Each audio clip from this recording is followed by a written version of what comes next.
Okay, folks, back to the world's longest problem. We have a p-value of 0.0057. So what does this p-value mean? So a hypothesis test assumes something to be true. So we are assuming that our friend has a fair coin. Probability of tails is 50-50. If we go with that assumption, what's the probability of getting 460 or less tails, right?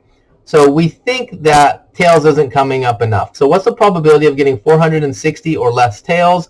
The probability is 0.0057. That's a very low probability. So it seems to me that something weird is going on. So what it seems like is this idea of a fair coin is probably not correct. And if this isn't correct, then this idea is probably what's correct, that the probability of tails is less than 0.50. So that's where we're headed. Okay, so we have our p-value. And now in order to get our statistical conclusion, here's what we need to memorize. If p-val is less than alpha, we will say reject HO.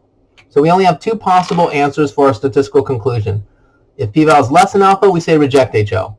If our p-value is greater than alpha, we say do not reject HO. Some books, or me, you may hear me say fail to reject HO. Same thing, do not reject HO, fail to reject HO. So our book likes using this expression. Most books use that expression. Same thing. What if p-val is equal to alpha? Oh God, it's never going to happen, but let's pretend it does. So if p-value is greater than or equal to alpha, do not reject HO. So I only have one thing memorized. If p-val less than alpha, reject HO. That means I saw something interesting. If basically I saw a low probability event, and I'm going to reject the null hypothesis.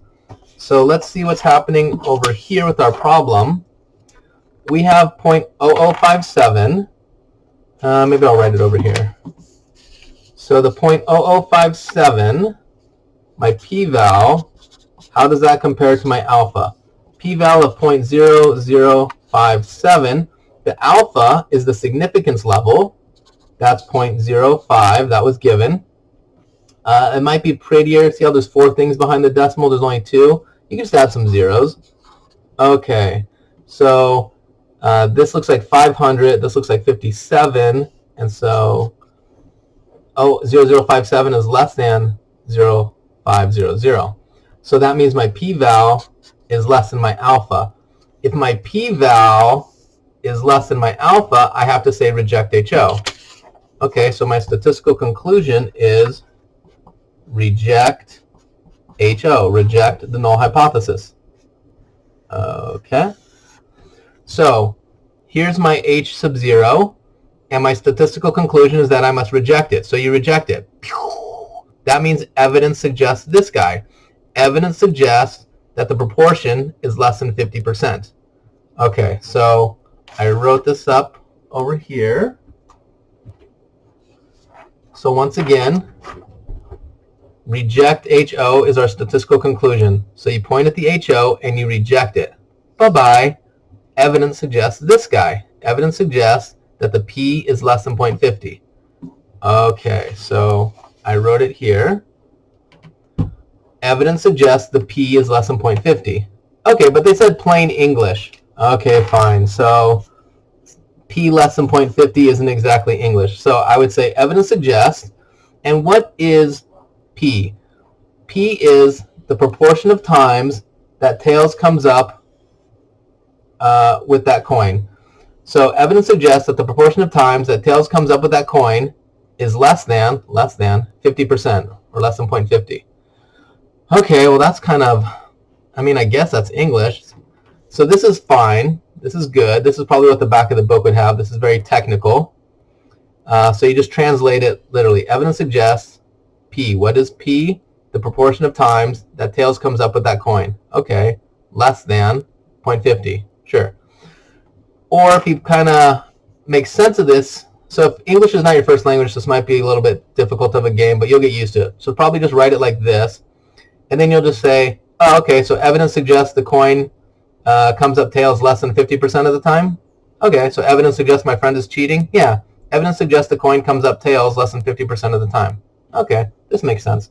So this is a good answer. This is a technical answer. This is fine. This is also good.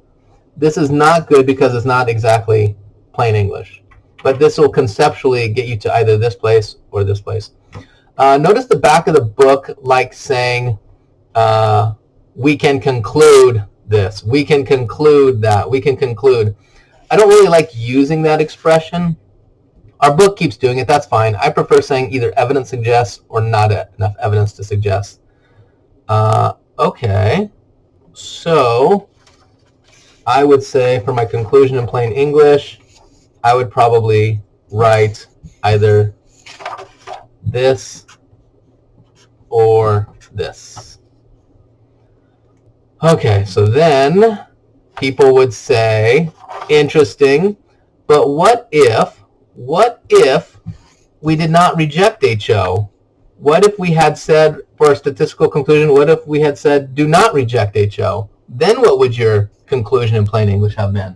Okay, so it's basically the same thing, but instead of saying evidence suggests, I would say not enough evidence to suggest. Oh, so it's basically the same thing. So had we said, what if our statistical conclusion was do not reject HO? So that would have meant there's not enough evidence to suggest that the P is less than 0.50. You see how this is just the HA? So the whole idea is at the very end, either evidence suggests the HA or not enough evidence to suggest the HA. Okay, so, but then we just have to put it into words. So then I just rewrote things. Not enough evidence to suggest the proportion of times that tails comes up with that coin is less than 0.50. Or more simply put, not enough evidence to suggest the coin comes up tail. Not enough evidence to suggest the coin comes up tails less than 50% of the time. So this is the what if scenario. Oh my, oh my. Okay. So I guess we did, what did we just do?